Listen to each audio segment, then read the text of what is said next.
Kasus yang menyebabkan meninggalnya Kim Jong-nam, saudara tiri pemimpin Korea Utara, Kim Jong-un, di Bandara Internasional Kuala Lumpur, Malaysia, menimbulkan berbagai spekulasi tentang motif pembunuhan dan keterlibatan Siti Aisyah, seorang perempuan yang disebut kepolisian Malaysia pemegang paspor Indonesia berasal dari Serang, Banten.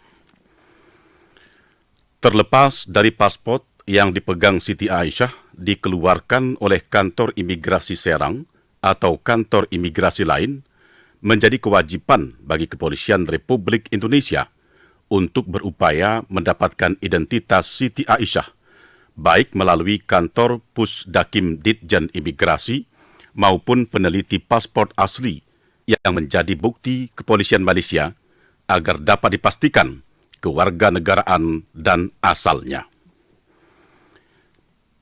Hal ini sangat penting agar jika memang terbukti Siti Aisyah pemegang paspor asli yang dikeluarkan imigrasi Indonesia dan berkewarganegaraan Indonesia, maka menjadi kewajiban pemerintah Indonesia melalui Direktorat Perlindungan Warga Negara Indonesia dan Badan Hukum Indonesia Kementerian Luar Negeri untuk memberikan pendampingan hukum, sebab pendampingan hukum merupakan hak semua warga negara Indonesia WNI yang tersandung masalah hukum di luar negeri.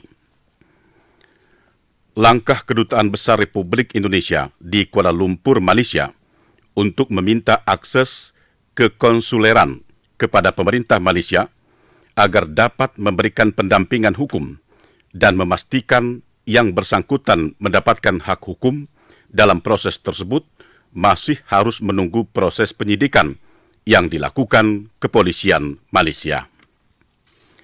Siti Aisyah saat ini ditahan di penjara Selangor, Malaysia, dan sesuai hukum di Malaysia akan ditahan selama 7 hari sebelum Kedutaan Besar dan Kepolisian Republik Indonesia dapat menemui salah satu terduga pembunuhan terhadap saudara tiri pemimpin Korea Utara yang disebut pemegang paspor Indonesia itu.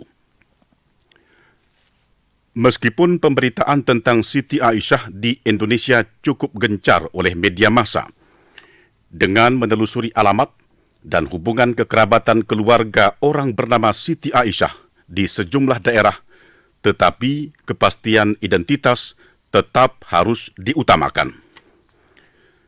Keterlibatan terduga sudah sangat jelas terekam dalam CCTV Bandara Internasional Kuala Lumpur, demikian pula dengan terduga pelaku lainnya. Apapun alasannya, disadari atau tidak, apa yang telah diperbuat terduga menyebabkan kematian orang lain. Hukum tetap berlaku, tetapi pembelaan bagi warga negara Indonesia juga tetap harus dilakukan, apapun hasilnya. Demikian komentar.